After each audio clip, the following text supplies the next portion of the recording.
ഗവർണർക്ക് അതേ നിലവാരത്തിൽ മറുപടി പറയാനില്ലെന്ന് മന്ത്രി ആർ ബിന്ദു. ഇരിക്കുന്ന സ്ഥാനത്തിനനുസരിച്ചാണ് സംസാരിക്കേണ്ടതെന്നും വിവാദങ്ങൾക്കായി സമയം കളയാനില്ലെന്നും മന്ത്രി പ്രതികരിച്ചു.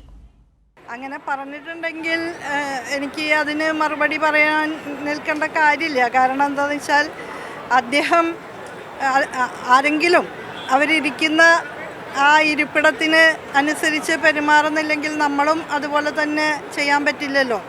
ഞാൻ ഇപ്പോൾ ഇരിക്കുന്ന ഉത്തരവാദിത്തത്തെക്കുറിച്ച് അതിൻ്റെ ചുമതലകളെക്കുറിച്ചൊക്കെ ഉത്തമ ബോധ്യത്തിലാണ് ഞാൻ പോകുന്നത്. അപ്പോൾ എൻ്റെ ആ നിലവാരം കളഞ്ഞു കുളിച്ചുകൊണ്ട് സംസാരിക്കാൻ ഞാൻ ഉദ്ദേശിക്കുന്നില്ല. ഞാനിരിക്കുന്ന സ്ഥാനത്തിൻ്റെ ഒരു പ്രാധാന്യം മനസ്സിലാക്കിക്കൊണ്ട് വേണം ഞാൻ സംസാരിക്കാനായിട്ട്. അതായത് നമ്മൾ വിവാദങ്ങളുടെ പിന്നാലെ പോകേണ്ടതില്ല. അപ്പോൾ അത് ബോധപൂർവം വിവാദങ്ങൾ സൃഷ്ടിച്ചെടുക്കുക എന്നുള്ളതാണ് ഇവിടെ ചിലർ കൊണ്ടു നടക്കുന്ന ഒരു സമീപനം.